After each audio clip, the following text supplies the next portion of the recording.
At your feet, a short stick stands upright in the dust, its sharp shadow stretching westward as the morning sun climbs over the Euphrates. That stick, that's the gnomon. It's one of humanity's earliest attempts to boss the day around. No gears, no ticking hands, no glowing screens. Just sunlight and some solid guesswork. And the thing is, it kind of works. Emphasis on kind of. You glance up. A temple looms on the horizon, its mud brick walls glowing faintly gold. Within it, priests are already tracking that same stick shadow, scribbling calculations on clay tablets with styluses that look suspiciously like very pointy carrots. These timekeepers don't exactly agree on when it is, but they agree that something must be measured.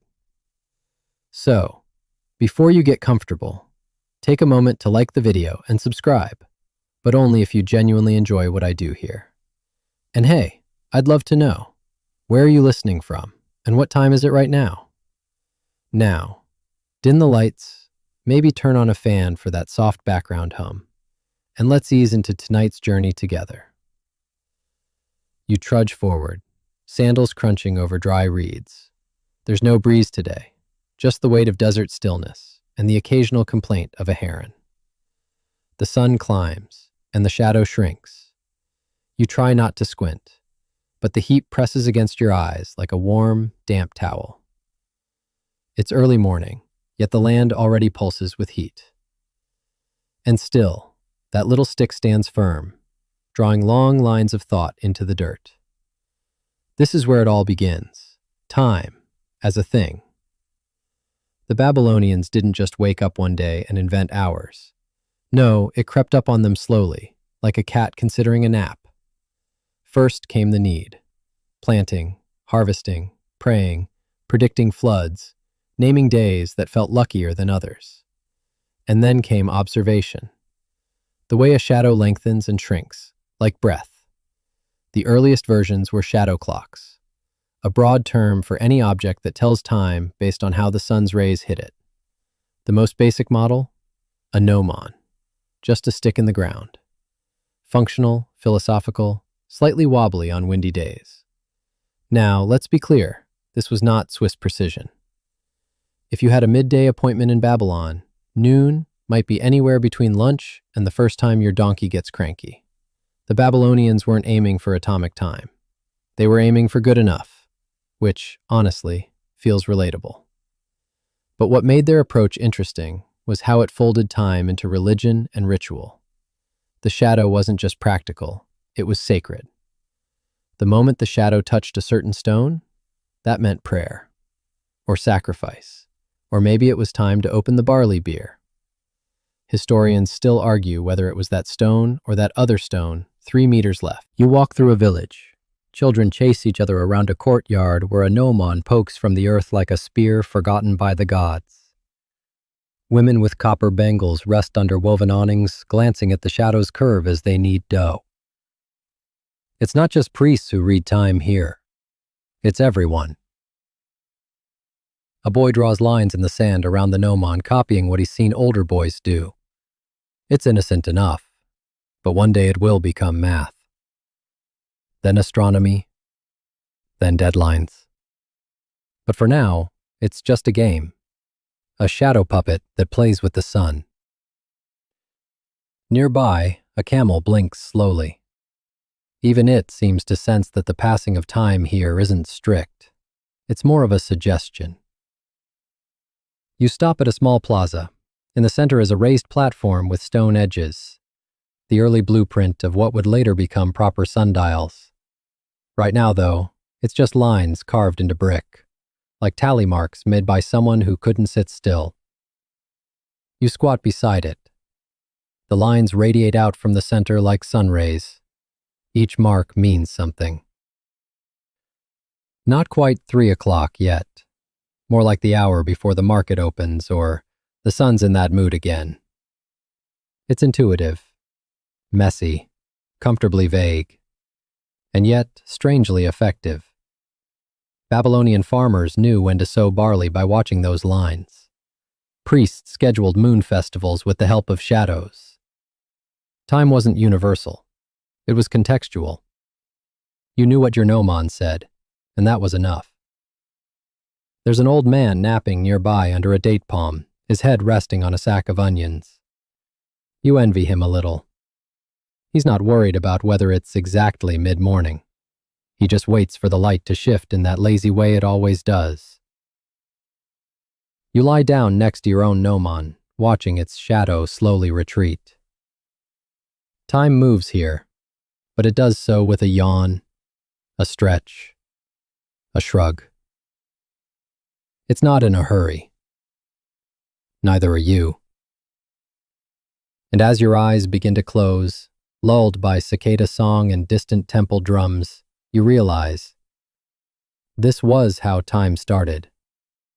Not with clocks, but with patience. Not with alarms, but with watching. And one dusty stick in the sand.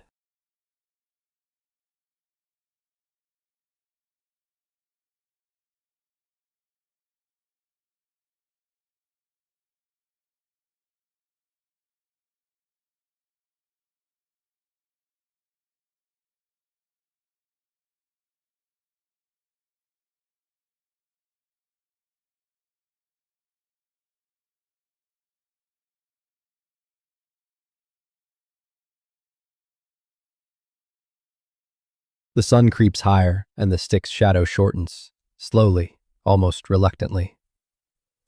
You're still lying on your back in the courtyard, watching it all unfold like the world's slowest magic trick. But here in Babylonia, this shrinking shadow isn't just a bit of afternoon trivia. It's sacred choreography. The people here don't just measure time, they worship it. And their sundials? They're less about schedule, more about ceremony. You sit up, stretching the sleep from your arms, and wander toward a ziggurat rising in the distance. These temple towers, massive, layered, and vaguely resembling tiered wedding cakes, aren't just for show. They're home base for the priesthood, the ones who take shadow measuring to the next level. You pass beneath stone archways, shaded and cool, where priests in stiff linen robes glide past like oversized owls, clutching scrolls and muttering about planetary alignments and goat entrails.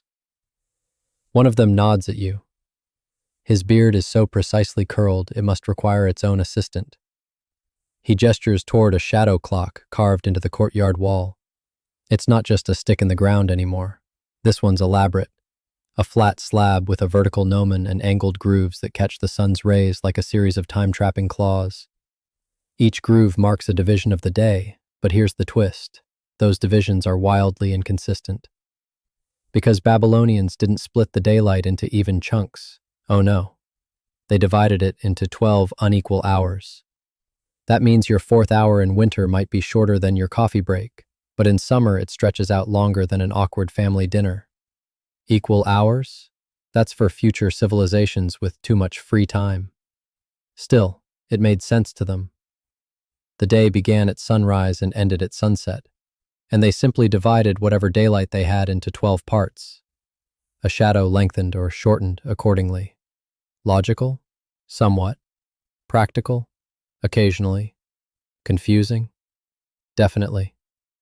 Historians still argue whether they adjusted these hours manually each season or just guesstimated like sleep-deprived astrologers. You touch the smooth surface of the wall dial, warmed by the morning sun. Each groove glints faintly, catching the light at different angles. There's something oddly comforting about its imperfection, like a clock that doesn't scold you for being 5 minutes late. If anything, it agrees with you. Yes, this feels like the third hour. Probably. Inside the temple complex, everything revolves around these solar rhythms. Bells toll not at precise minutes, but at shadow moments.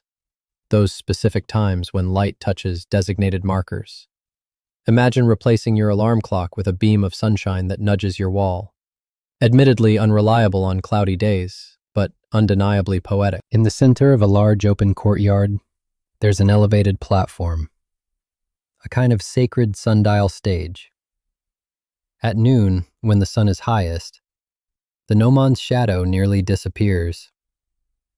This moment is treated with near awe. like a divine pause in the daily play.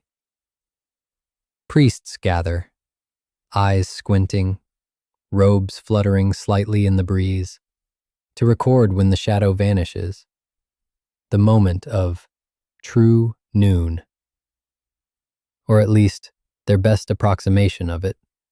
Again, historians still debate whether they adjusted for seasonal solar zenith shifts or just went with gut feelings and a little divination thrown in for good measure. You look around. Above the walls, the city hums with the sounds of daily life. Markets bustling, children laughing, distant donkeys making questionable decisions. But down here, in this sacred courtyard, it's quieter. Time slows. Or maybe it just behaves differently. The hours here aren't ticking, they're flowing. The sundial, you notice, is aligned not just with the sun, but with other structures, pillars, walls, even a carved lion statue that may or may not have been designed for timekeeping. Everything works in concert, not unlike a spiritual sun trap. The priests use the shifting shadows not just to tell time, but to decide when to perform rituals, when to consult the heavens, and when to pretend they weren't just dozing behind a pillar. This blending of science and spirituality wasn't accidental. For the Babylonians, the cosmos was a living calendar, and every heavenly body had a job. The sun measured days, the moon governed months, the stars mapped seasons. Time was a collaboration between nature and the divine. You wander into a darker chamber off the courtyard, where walls are covered in clay tablets. Here, time gets truly weird.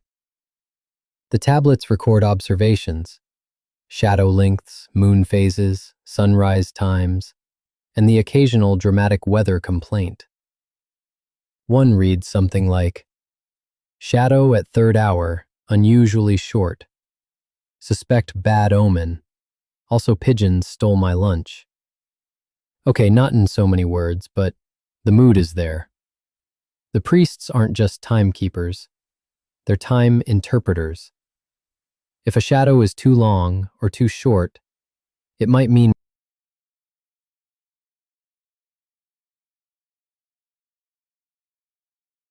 the scent of hot stone and incense lingers in the late morning air as you rise from the temple step, blinking lazily at the growing shadows.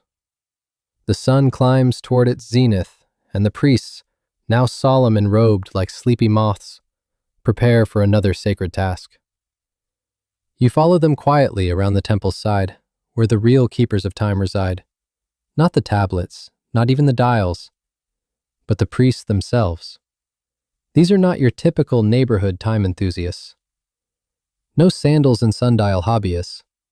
These are the astronomer priests, the ancient world's overachievers who tracked celestial patterns, interpreted shadows, and somehow still found time to look incredibly intimidating. Their job? To ensure that time itself obeyed the gods, or at least looked like it did, which, to be fair, was often enough. They walk into a shaded chamber lined with tall niches and stone benches. This is the observatory, a place not high above the city like modern stargazing domes, but nestled into the earth. Because here, both sky and ground matter. Up above, the stars. Down below, the shadows they cast. One priest in particular catches your eye. His robes are darker, heavier. His fingers are ink-stained from hours of inscribing cuneiform. He is known whisperedly as the Watcher of the Noon Line. Dramatic? Yes. Deserved? Also yes. He motions to a thin slit in the temple wall, a deliberate architectural feature that once a day admits a single beam of sunlight at a precise angle. At noon, when the sun crosses that exact line, the light will pierce the room like a divine laser pointer, illuminating a marked tile on the floor. It's a kind of sun-powered appointment reminder. Miss it, and your next barley festival could be off by a whole day. The horror. As you crouch nearby, the priest begins to murmur chants, not because they influence the sun, though who knows, but because tradition demands it. You glance at the beam, watching it creep along the chamber floor like a golden snake, inching closer to its noon target. This isn't science separated from belief. It's the two braided together. One part astronomy, one part spiritual theater, and one part good old-fashioned fear of messing up royal calendars. Outside, in the larger temple compound, other priests are busy recording data. One uses a gnomon and sand to measure shadow length by marking each hour as the shadow touches a different shell embedded in the ground. Another consults a clay tablet from decades prior, comparing shadow changes across seasons. You wonder how consistent their observations are. Then remember these are the same people who blamed eclipses on demonic sky swallowers.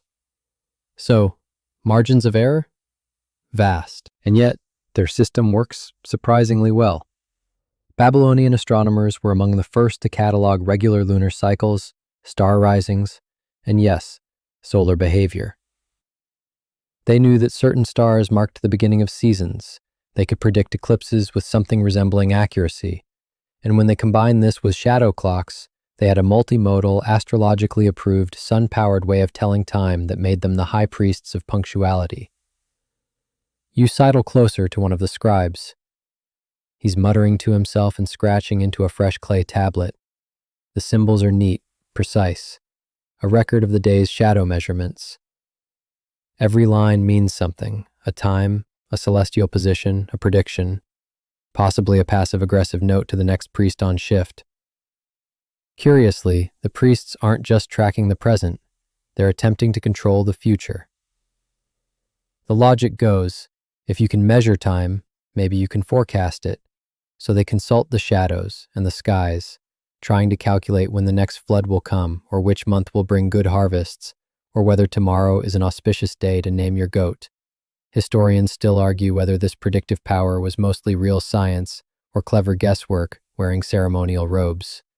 Still, there's something undeniably hypnotic about the way they work. You watch as one priest adjusts the angle of a plumb bob dangling beside a marked gnomon. He murmurs about solstices, about Venus, about that one year when the shadow was half a handspan off and someone accidentally started a war. You smile. Classic. Above the temple walls, the sun finally begins to tip past its highest point. The noon beam hits the sacred tile dead on. The watcher nods solemnly and makes a small clay mark. That's it. That was the whole show. 1 second of perfect alignment, and now everyone can resume whatever mystical chores they were doing. You can almost hear someone exhale. We survived another noon. Outside, the city returns to life. Merchants unpack rugs in the bazaar. Workers load baskets of dates onto donkeys with expressions of shared suffering. And a group of children laugh as they try to make their own time measurements using shadows from their fingers. It's inaccurate, chaotic, and absolutely adorable. You lean against a sun-warmed pillar. The priests, for all their mystery, are still human. Some complain about inaccurate readings. Others debate over whether that shadow moved too quickly. One younger apprentice scowls at his tablet and mutters, "It was the wind." We've all been there. But this is their life, measuring the immeasurable, giving form to the fleeting, telling stories with light and length. You begin to doze slightly in the shade, lulled by distant chants and the low rustle of papyrus scrolls. Somewhere nearby, a timekeeper is announcing the 6th hour, or maybe the 5th.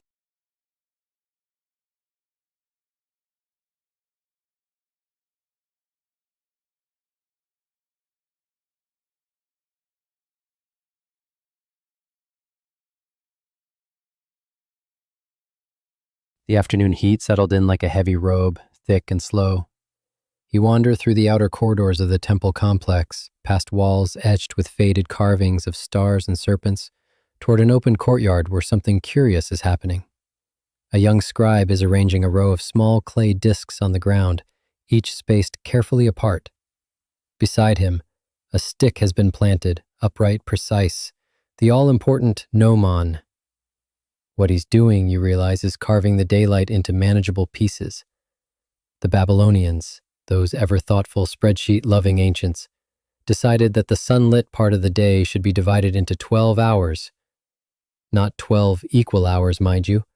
That would be far too convenient. These hours change in length depending on the season. Because in Babylon, the summer sun overstays its welcome like a party guest who won't leave, while winter vanishes before you've had your second date beer. So, instead of standardizing time, they embraced its wobbly nature. You're watching now as the young man adjusts his discs slightly, nudging them to account for the creeping seasonal shift. In winter, hour 1 might last what feels like 15 modern minutes. In summer, it could drag on for nearly twice that long. Imagine trying to bake bread with that kind of timing. Preheat your oven and bake for, let's say, zero point 0.7 Babylonian hours. Chaos. Still, it worked, more or less. By measuring the gnomon's shadow at different moments in the day, the Babylonians could approximate which hour it was.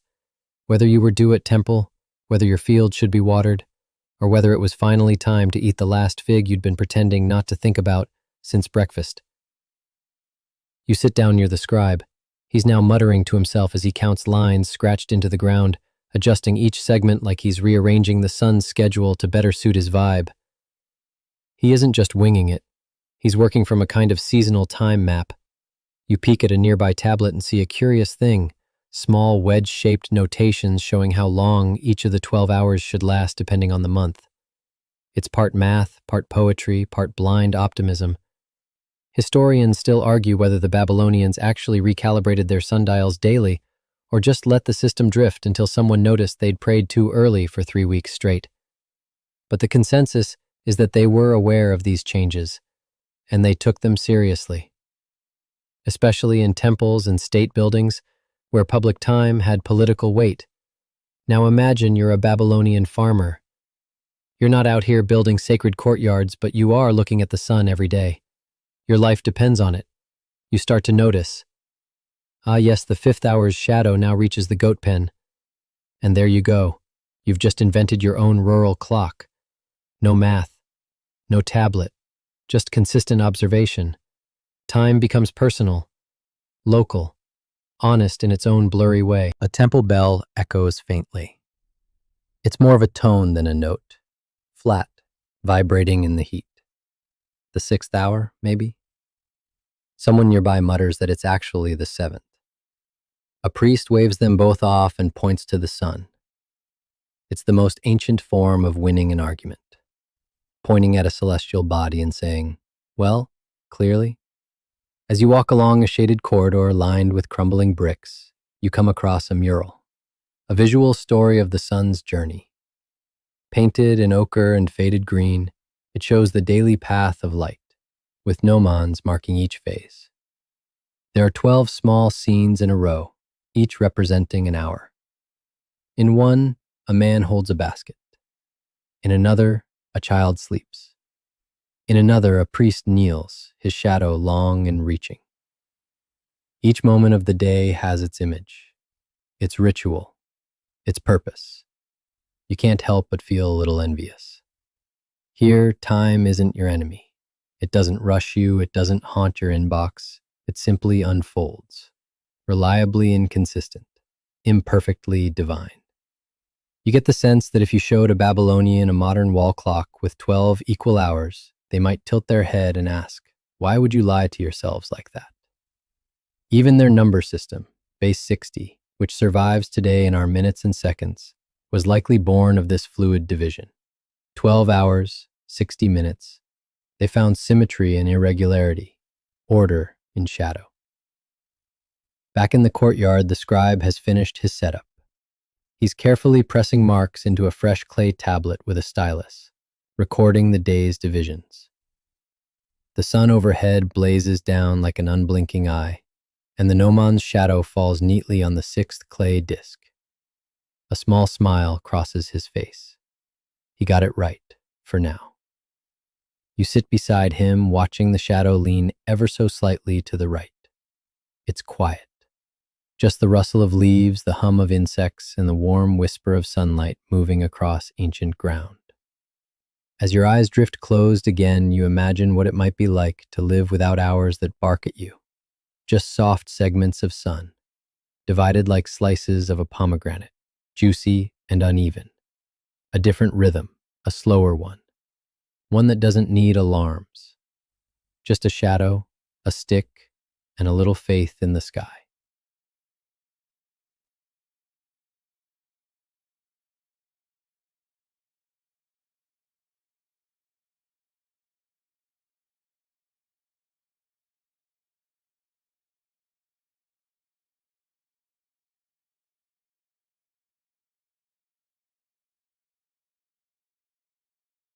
By now, the sun hangs overhead like an overcooked lentil cake, hot, flat, and far too committed. You wipe a bead of sweat from your brow and follow a narrow path around the temple's edge where the scribes and astronomer priests have left faint footprints in the dust. They've gone inside for midday prayers and a sip of something barley-based, but one of them has left behind a treasure, a stack of half-dried clay tablets perched precariously on a low wall like cooling biscuits on a windowsill. You pick one up gently, it's warm to the touch and smells faintly of river mud and baked sun. The surface is covered in tiny, wedge-shaped cuneiform signs, pressed with such confident precision you can almost hear the scribe's internal monologue. Don't mess it up, don't mess it up. Some of the markings are simple hour notations. Others go further. They describe the rate at which shadows move, the length of a day last season, or even the expected shape of the shadow by the next new moon. This, you realize, is how time gets captured, not just observed, not just guessed, recorded. The Babylonians wrote it down again and again, on tablets stacked high in temple libraries in rows upon rows of dusty shelves. Many of these records survive today, thousands of years later, and scholars pore over them like obsessive time detectives. These records are why we know Babylonian timekeeping was more than superstition. It was an emerging science, complete with data, logs, revisions, and probably the occasional passive-aggressive tablet from a priest with a superiority complex.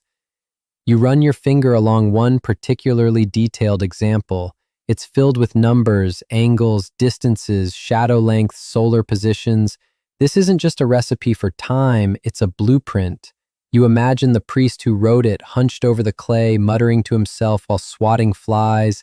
He probably had ink stains on everything, maybe a backache, maybe a low opinion of whoever tried to update the previous record and got the gnomon measurement wrong by a finger's width. Historians still argue whether all these time-tracking efforts were meant to serve the public or mostly just helped the elite priesthood plan rituals and impress foreign dignitaries. Either way, the effort was enormous and meticulous. Some records contain lists of sunrise and sunset times for the year, others document the solstices and equinoxes, and still others connect time directly with omens. If the shadow is too long at midday, that's probably a sign, a bad one. Maybe don't get married, or maybe get married quickly before the gods change their minds. You find a cracked tablet that seems to be more of a shadow experiment log. One part describes how a shadow fell across different temple tiles every hour with corrections for elevation. Another has doodle-like diagrams of gnomons of different heights. One even features a suspiciously conical object labeled with an expression that might mean optimal shadow cone, or if you squint, try this one next Tuesday. Still, there's something beautifully human about it. These priests weren't omniscient sages. They were curious, methodical, sometimes hilariously wrong. One tablet seems to suggest that the Earth's wobble could be corrected by moving the gnomon 6 cubits to the left. Admirable logic. Terrible physics. You step into the cool interior of the scriptorium, a room lined with jars of styluses and neat cubbyholes for drying tablets. A sleepy apprentice sits slouched over a bench, softly snoring, one arm wrapped protectively around a tablet titled Shadow Lengths During Market Festival, 12th Year of King Ashurbanipal. It probably wasn't a thriller. The room is quiet except for the occasional creak of a timber beam and the gentle buzz of a fly attempting its doctoral thesis in annoyance. Time here is hushed, serious, and clay-scented. You feel it differently, less abstract, more physical. Each record is a small act of defiance against forgetting. These tablets are Babylon's attempt to hold on to fleeting moments, to press the sun's movement into something permanent. You glance at the wall. There's a long vertical groove where a gnomon used to be mounted indoors. Perhaps for calibration, or on rainy days, or maybe because the high priest didn't like to tan. It reminds you that even indoors they chased shadows. One particularly large tablet stands out. It's an elaborate table of dates, hours, and predictions for the entire coming year. You recognize some symbols: eclipses, star risings, solstices. It's not just a calendar, it's a time machine. It tells people what's coming, when to plant, when to rest, when to build another tower that will absolutely not anger the gods, probably. As you gently set it back down, you wonder how many of these tablets survive simply because someone had the good sense to store them high on a shelf during a flood. The irony of water washing away centuries of carefully recorded time would be almost too poetic. A bell chimes again in the distance, slightly sharp, slightly unsure of itself.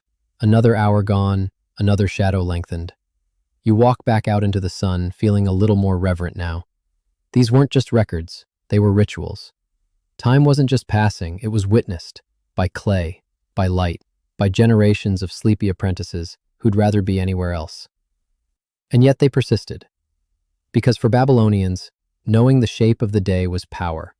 Knowing when shadows would fall could mean the difference between peace and war, blessing and curse, a full belly or a lean one. As the hot wind stirs your robe and you glance down at your own shadow, long and stretching eastward now, you understand. They weren't just measuring time, they were building. You head down a slope that curls around the back of the temple, where the stone becomes smoother and the sun a little softer. There's a well-worn path here, flanked by reed mats and the occasional goat nibbling on a woven sandal. The noise of the city fades. Out here, the timekeepers don't rely on just shadows. They look up. And there it is. The small, elevated platform with an open view of the entire Babylonian sky. This isn't for tourists. This is where the priest astronomers climb to confer with the heavens. Today, one of them is already stationed there, lying flat on his back, staring at the fading moon hanging pale against the blue.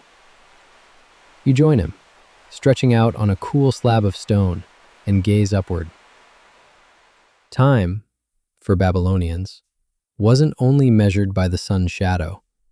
It was also written in the stars, and in the moon's phases, which were fussy, beautiful, and impossible to ignore. If the sun gave them hours, the moon gave them months. The two worked together, like an ancient celestial bureaucracy. Sunlight made clocks. Moonlight made calendars. You glance at the priest beside you. He points to a position just above the horizon and mumbles something about Venus being early. He sounds only mildly annoyed, like someone who ordered bread and got barley again. Apparently, it's throwing off the lunar schedule. Again. Because, as you now know, Babylonian months didn't begin with neat calendar flipping. No, they began with the first visible crescent moon, that slim, blink-and-you'll-miss-it curve that appears after the new moon disappears. Once that crescent showed up, that was it. Day one. The priests would declare it, write it, proclaim it across the temple courtyards, and maybe argue about whether someone had just confused a smudge of cloud for the moon again. Historians still argue whether the sighting was based on one priest's decision or a committee, because, moon committees are famously efficient. Some sources suggest they used pre-calculated tables to estimate the new month. Others insist they had to physically see the moon, with someone standing on a roof, squinting and pointing, while the rest of the team debated whether he'd just had too much date wine. But here's the twist. The moon and sun don't exactly sync up. A lunar month is about 29.5 days, which means the Babylonian calendar slowly drifted from the solar year. You can almost hear the sighs of ancient timekeepers, forced to invent leap months. Yes, not leap days, but entire bonus months, to keep the festivals vaguely seasonal. You sit up slowly, the stone cool against your palms, and imagine the chaos of deciding whether next month exists. Picture a priest walking into a meeting, saying precise timing of stellar risings. Others are optimistic at best. One chart looks like someone tried to connect constellations and got distracted halfway through by a goat. Still, the system mostly worked.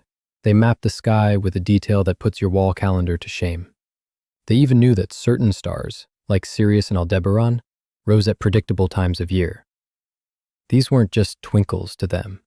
These were time markers. If a particular star appeared just before dawn, time to plant. If it vanished from view, get ready for floods. And if two appeared together, probably a sign to avoid traveling or making any sarcastic remarks to your father-in-law.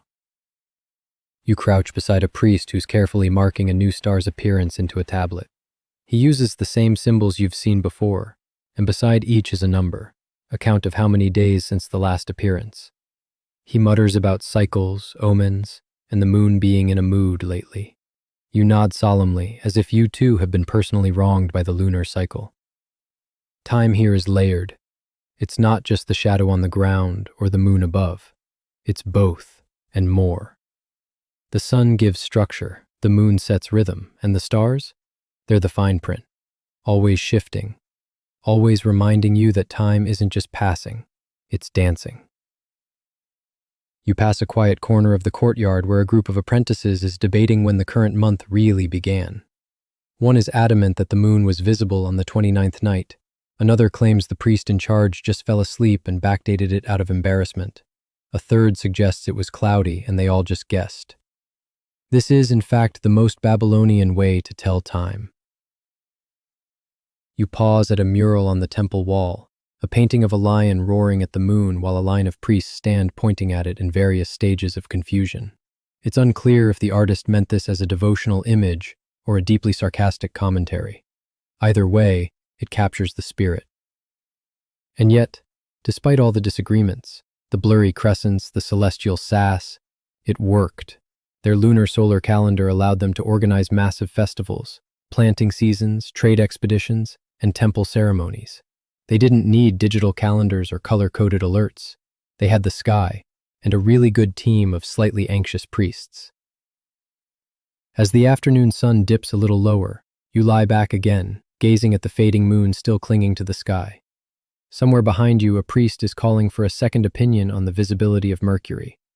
You're pretty sure someone just flipped a coin, but you smile, because time, for the Babylonians, wasn't rigid. It was a collaboration between sun, moon, stars, and human eyes doing their very best to make sense of it all. And now, as you let your eyes drift closed once again, you're reminded, sometimes, even in the oldest civilizations, the answer to what time is it is still just, depends who you ask.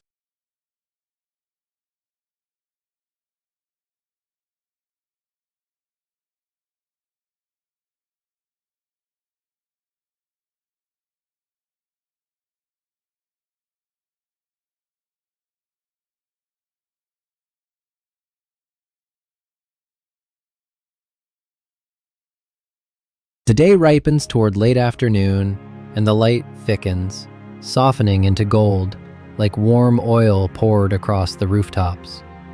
You're strolling now through a quieter district of the city, where temple formality gives way to the hum of everyday life. There's a bakery with flatbread stacked high, a man balancing too many clay pots on a donkey with trust issues, and a cluster of women stringing herbs beneath an awning, pausing occasionally to glance at the lengthening shadows. You pause too, because the shadow of a nearby column has begun to tilt westward, drawing a long, thin line across the paving stones. It's one of those oddly meaningful moments. The sun has passed its zenith, the day has begun its slow slide toward dusk, And here's the thing. In Babylon, that moment doesn't arrive with much fanfare.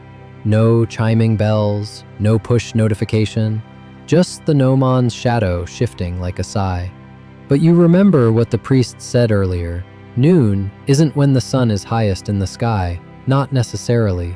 That would make too much sense. Babylonian noon is based on the shortest shadow cast by a vertical object. The exact timing could vary by season, location, and whether or not your stick was leaning slightly because someone bumped it trying to chase a chicken. You kneel by a small stone post where someone has etched a series of lines in concentric arcs around its base. A DIY sundial, homemade by the looks of it. The central gnomon is just a chipped bronze rod jammed into the stone. Not perfect, but functional. And right now, the shadow is hovering just beyond the central mark, the noon line, give or take a toe's width. This is where it gets tricky. Because the Babylonians were smart, but the earth is a fussy diva. Its axis tilts. The sun's apparent motion shifts throughout the year, which means that true solar noon, the moment when the sun is at its highest point, doesn't always line up with the shadow's shortest length. It's a subtle detail, one that likely annoyed many a priest trying to maintain the illusion of divine precision. Historians still argue whether the Babylonians understood this seasonal discrepancy, what we now call the equation of time. There's some evidence they noticed the inconsistency, even if they didn't quite know how to explain it. Maybe they just chalked it up to divine mood swings, or blamed it on the moon again. That seems to have been a recurring theme.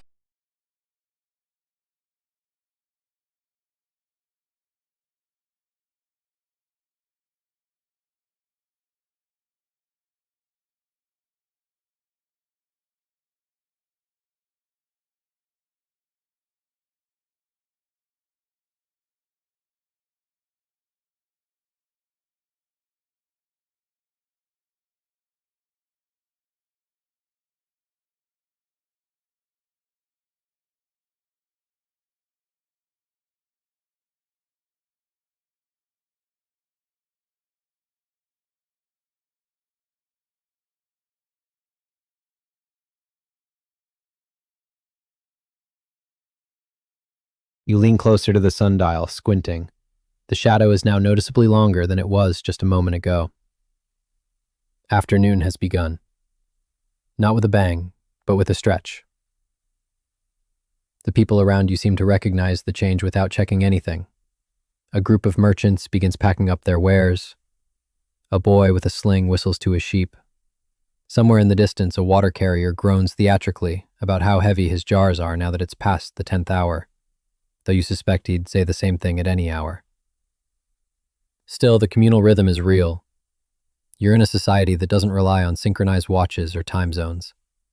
Instead, they share an intuitive sense of time based on the sun's position, the length of shadows, and, let's be honest, how tired everyone looks.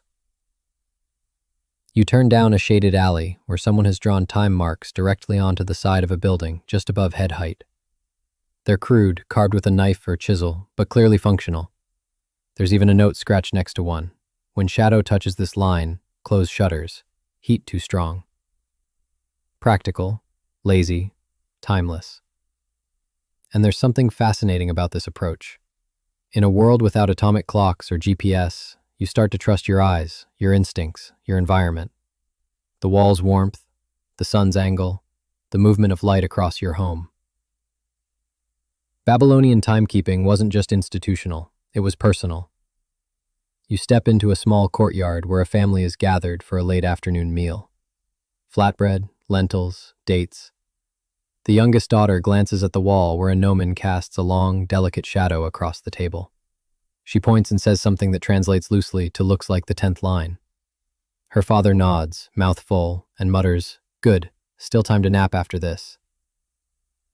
There's a deep wisdom in it, knowing that this light means pause, that shadow means prepare. It's a language of softness, not urgency, one the Babylonians spoke fluently. As you lean against the courtyard wall, you begin to notice something strange. How often the idea of noon comes up in Babylonian texts. It's mentioned as a sacred time, a turning point, a dangerous moment in some omens. There's an obsession with the midpoint of the day, perhaps because it's the only time when the sun is directly overhead and the shadow is shortest, if ever. But here's the thing, in Babylon, the sun never stands exactly overhead. The city lies north of the Tropic of Cancer, which means that even at its highest, the sun leans slightly south, so the shadow never truly vanishes. There's something beautifully metaphorical in that, the idea that even at its peak, light doesn't erase darkness entirely, that a bit of shadow always remains, clinging to the edge of the gnomon, just enough to remind you that time, like truth, is rarely perfect. A nearby old man catches your gaze and chuckles. "Still measuring it?" he asks, pointing to the sundial. "Let me know when you figure it out." Then he lifts a clay Joe.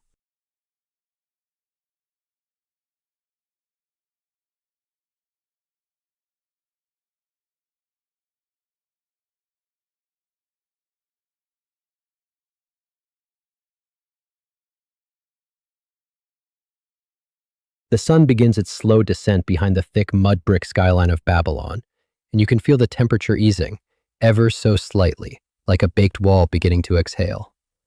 The shadows grow bold now, stretching out like lazy cats, claiming every inch of ground not already spoken for. Time, here, begins to flow in reverse. Not literally, of course, but in the psychological way that all evenings seem to steal a bit of the day back, just before it disappears. You're following one such shadow now, cast by a tall stone obelisk near the temple gate. Earlier, it had been short, sharp, confident. Now it sprawls almost comically across the cobbled path, like it had too much to drink and is trying to find its way home.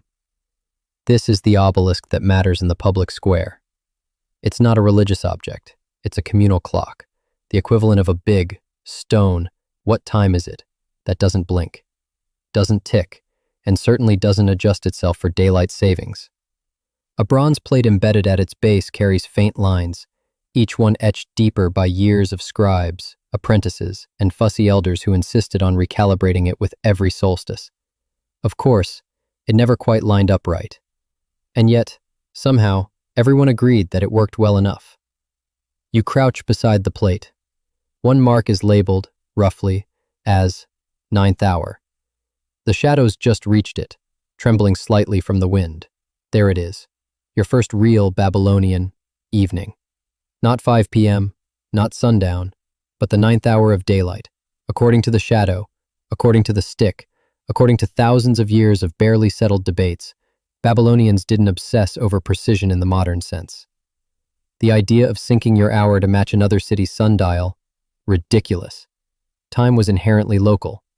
The 9th hour here might come minutes, or even an hour, before or after it did in the next village over.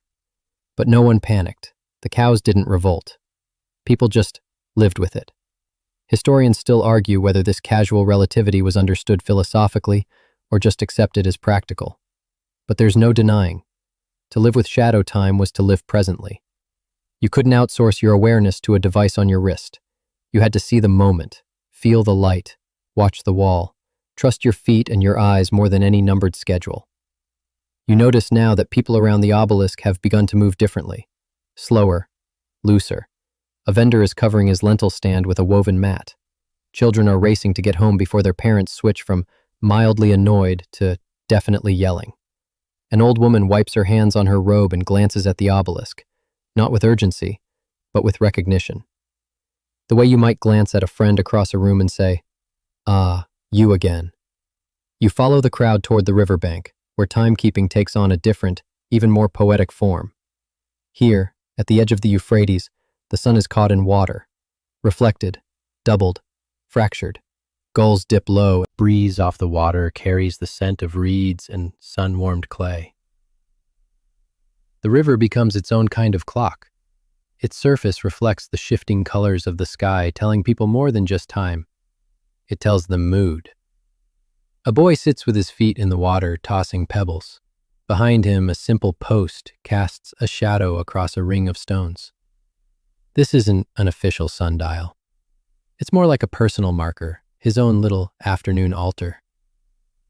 He sees you looking and shrugs. My uncle says when the shadow touches that rock, he points, the fish go quiet. And just like that, you realize that for many people here, time isn't only measured in light, it's measured in behavior. The sun may govern hours, but the earth speaks too. You watch as a boat pulls in near the dock. The ferryman looks skyward, then toward the temple's silhouette. He nods once and starts unloading sacks of grain. No one told him it was time. The gnomon didn't issue a press release. But the shadows said enough. You sit at the edge of the river, letting your own shadow stretch behind you like a quiet companion. The city's sounds shift into something duskier, a lull in the marketplace, low conversations between neighbors, a distant flute. The official 10th hour approaches, though you notice no priest is rushing to market. The obelisk stands quietly, like it knows its moment has passed. For now. And here's something unexpected. There's no panic in these fading hours, no scramble, no fear of running late. Because in Babylon, you aren't expected to chase time. You're expected to notice it. Let it touch you, brush past your window, reach the doorway and slip under the sill. It's not something you own. It's something you host. Even in the temple district where ceremonies demand timing, everything flows with an awareness that time is both sacred and a little bit slippery. No one dares assume they've captured it. They just mark where it's been and try to keep up with where it's going. You lean back against the river embankment, eyes tracing the last sliver of sun dipping behind the western towers. The 11th hour is approaching. The final division of daylight. Shadows now stretch to impossible lengths, spindly and ethereal, as if Babylon itself is reaching backward across the land. In a few more minutes, the 12th hour will arrive. Not a fixed 6 p.m., not a beep on a device, just the final line on the dial. The moment the sun kisses the horizon, and the shadow stretches so long that it no longer has anything to fall on. And in that instant, Babylon doesn't end the day. It simply breathes. Twilight descends like a velvet curtain, soft and slow, tugging the edges of the city into gentle blur. You rise from your place by the riverbank and begin meandering through the lantern-lit streets. Evening in Babylon has its own rhythm. Slower, dreamier, and full of sound without urgency.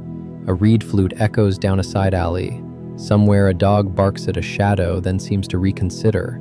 Now that the sun is gone, the shadows have melted into darkness, and you might assume the Babylonians were finished with timekeeping for the day. But of course not. You've seen how stubborn they are. Just because the sun clocked out doesn't mean time did. Enter the water clock.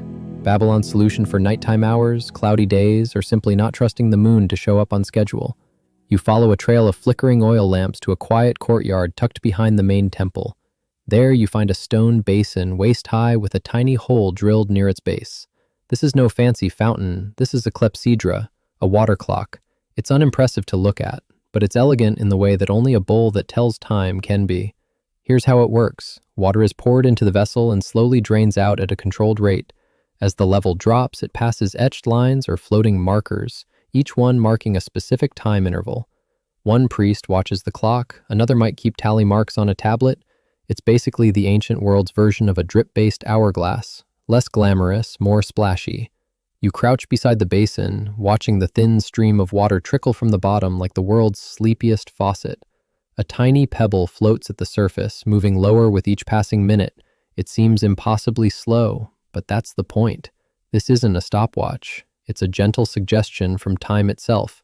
There's a sleepy-eyed priest nearby, squinting at the level and muttering what sounds suspiciously like math. He glances at a wax tablet, counts softly, and makes a small mark with a stylus. You ask him how many hours have passed since sunset. He shrugs. 4, maybe 5, depends on the humidity. So even water clocks aren't perfect, but they're good enough. And they're clever, too. Different vessels had different flow rates, some calibrated for summer, others for winter. Some were used just for temple rituals, others for timing speeches, debates, or punishments. One rather famous king reportedly had a clepsydra designed to limit how long each litigant could speak in court. If your side ran out of water before you made your point, tough luck. Historians still argue whether that was fair governance or just a clever way to silence boring arguments. You trail behind the priest as he refills the clock from a ceramic jug. The water splashes softly, echoing against the stone rim. It's a comforting sound, gentler than the rustle of parchment, more forgiving than the tick of a clock. Here, time drips instead of shouts. And yet, even this method isn't entirely free from divine judgment. Some Babylonian water clocks were used in sacred observances, marking the duration of chants or timing how long incense burned. One temple account mentions a priest who got scolded because his chant was too short. Turns out, the clepsydra knew. Of course, there's no way these clocks could remain precise all night. Changes in water temperature, dust, or someone slightly overfilling the vessel would skew the results. Still, the Babylonians weren't looking for millisecond accuracy. They just needed a framework, a way to feel the passing of night, to divide it into meaningful chunks. Watchful, patient, almost poetic. You wander farther into the temple compound and stumble upon a curious sight. A smaller clepsydra tucked inside an alcove, surrounded by stone carvings of stars, bowls, and fish. Astrological symbols. Here, the water clock isn't just measuring time, it's aligning it with the sky. Because Babylonian timekeeping wasn't just functional, it was also cosmic. They believed that hours weren't created equal. Some hours were lucky, others dangerous. Some sacred, some best avoided entirely.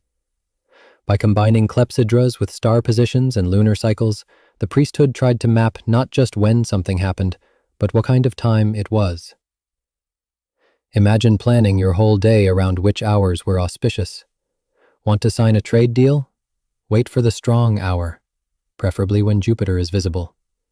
Need to apologize to your wife for buying another goat without telling her? Definitely don't do it during the weeping hour. The consequences could be astrologically inconvenient. You return to the main courtyard just as the wind picks up slightly, rustling the palm leaves and fluttering a drying cloth against the wall. The water clock continues its slow exhale beside you, draining the 5th hour of night with silent devotion. And in the lamplight, you can see another priest approaching, stylus in hand. A shift change, perhaps. Even timekeeping needs a night crew. You close your eyes, just for a moment, and listen. There's something comforting in the slowness. In a world where so much feels uncertain, the Babylonians built systems, not perfect ones, but earnest ones, to keep track of what matters. They may have feared the gods, but they trusted the water. And so, as midnight approaches, not an exact moment, but a feeling marked by wind and water and the fading strength of oil. Twilight descends like a velvet curtain, soft and slow, tugging the edges of the city into gentle blur. You rise from your place by the riverbank and begin meandering through the lantern-lit streets. Evening in Babylon has its own rhythm, slower, dreamier, and full of sound without urgency. A reed flute echoes down a side alley. Somewhere a dog barks at a shadow, then seems to reconsider. Now that the sun is gone, the shadows have melted into darkness, and you might assume the Babylonians were finished with timekeeping for the day. But of course not. You've seen how stubborn they are. Just because the sun clocked out doesn't mean time did. Enter the water clock, Babylon's solution for nighttime hours, cloudy days, or simply not trusting the moon to show up on schedule. You follow a trail of flickering oil lamps to a quiet courtyard tucked behind the main temple. There you find a stone basin waist-high with a tiny hole drilled near its base. This is no fancy fountain, this is a clepsydra, a water clock. It's unimpressive to look at, but it's elegant in the way that only a bowl that tells time can be. Here's how it works. Water is poured into the vessel and slowly drains out at a controlled rate. As the level drops, it passes etched lines or floating markers, each one marking a specific time interval. One priest watches the clock, another might keep tally marks on a tablet. It's basically the ancient world's version of a drip-based hourglass, less glamorous, more splashy. You crouch beside the basin, watching the thin stream of water trickle from the bottom like the world's sleepiest faucet. A tiny pebble floats at the surface, moving lower with each passing minute, It seems impossibly slow, but that's the point. This isn't a stopwatch. It's a gentle suggestion from time itself. There's a sleepy-eyed priest nearby, squinting at the level and muttering what sounds suspiciously like math. He glances at a wax tablet, counts softly, and makes a small mark with a stylus. You ask him how many hours have passed since sunset. He shrugs. 4, maybe 5, depends on the humidity. So even water clocks aren't perfect, but they're good enough. And they're clever, too. Different vessels had different flow rates, some calibrated for summer, others for winter. Some were used just for temple rituals, others for timing speeches, debates, or punishments. One rather famous king reportedly had a clepsydra designed to limit how long each litigant could speak in court. If your side ran out of water before you made your point, tough luck. Historians still argue whether that was fair governance or just a clever way to silence boring arguments. You trail behind the priest as he refills the clock from a ceramic jug. The water splashes softly, echoing against the stone rim. It's a comforting sound, gentler than the rustle of parchment, more forgiving than the tick of a clock. Here, time drips instead of shouts, but the outcome is clear. Babylon developed one of the most complex and continuous records of astronomical observation in human history, all while trying to figure out what hour it was. You gaze upward now, letting your eyes adjust to the stars. The sky feels heavier here, more crowded. Every dot has a name, a meaning, a time attached to it. To you, it's peaceful. But to the priest beside you, it's a spreadsheet made of light. He points suddenly. There, he says. The bull's shoulder. We've entered the 6th hour. You nod as if you'd noticed it yourself, even though you were distracted by a moth that looked like it had a mustache. There's no urgency in the priest's voice, no stopwatch vibes, just calm certainty, the kind of confidence that comes from doing this every single night for decades, even when the clouds don't cooperate and your sandals have sprung a leak.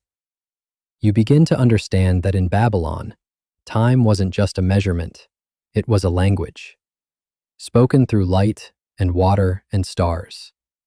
And everyone learned it, even if only a little. Farmers knew when certain stars rose before dawn, because that meant planting season was close. Traders timed their journeys based on moonlight and night star positions. Even thieves probably knew which star meant they were running out of darkness. You lie back now, feeling the rough stone beneath your shoulder blades and the vast sky above. The stars are beginning to drift westward, an illusion, of course, caused by the Earth's rotation, which the Babylonians couldn't quite articulate, but instinctively understood. They knew the sky moved. They built everything around that fact. Somewhere, an owl calls. The water clock bubbles faintly in the background. And above you, a slow parade of stars continues its patient journey across the heavens, each one marking a silent hour with more grace than any watch could manage. The priest beside you is drawing again. This time, a diagram of the star paths over the coming months. His tablet is nearly full, not just with numbers, but with care, with attention, with the belief that if you watched the sky closely enough, you could see time itself bending forward to meet you. You don't need to speak.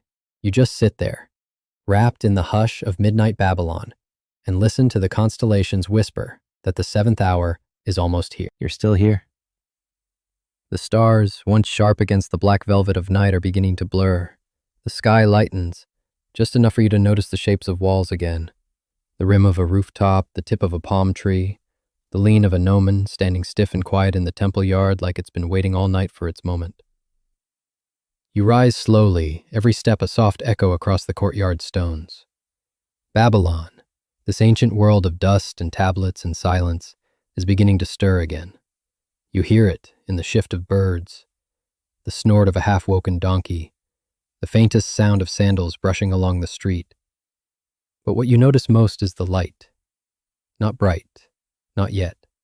Just that subtle, silvery tinge of coming day that lays across everything, that has come before. Sun clocks, water clocks, lunar crescents and shifting stars, converges here, in this moment. A day born not with fire, not with alarms, but with the quiet tilt of light across stone. This is how Babylonians built their world of hours, not by chasing time, but by catchingly clipped. You walk the temple's perimeter one last time, tracing old shadow lines worn into stone. Some now obsolete, others still in use. There's a line etched with a child's hand, crooked but earnest, someone's first attempt to having herself. You reach the river once more. The water is still, the stars are gone, even the moon has left, slipping behind the western hills. Only the reflection of pink and orange clouds remains, rippling gently in the current like fragments of time itself. You sit again on that same embankment stone, watching the city wake up. It doesn't rush, it doesn't panic, it unfurls. And in that slow unfolding, the Babylonian sense of time lives on, a cycle, not a chase, a pattern, not a prison. You realize with a soft exhale that the whole city is built on that idea. Time isn't a ruler in Babylon, it's a companion. An old friend who sits beside you quietly, then taps your shoulder when it's time to move. Not a whip, not a race, just a rhythm. And now, here, the priests emerge once more. They take their posts at the gnomons, they watch the light, they wait.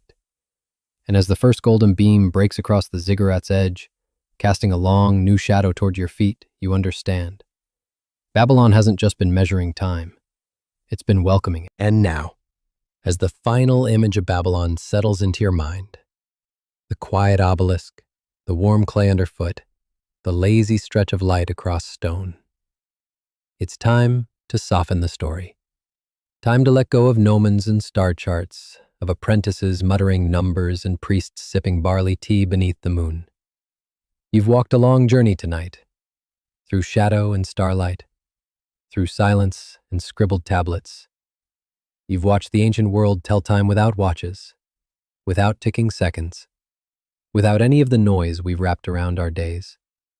In Babylon, time wasn't just measured, it was noticed, trusted, greeted like an old friend every morning and quietly seen off each night.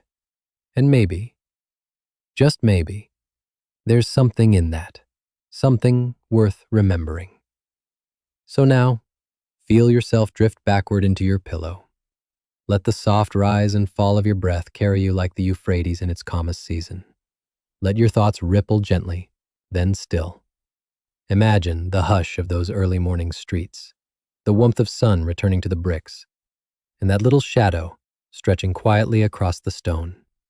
There's no rush, nowhere to be, because the hour is soft, the world is still, and time is doing what it always does.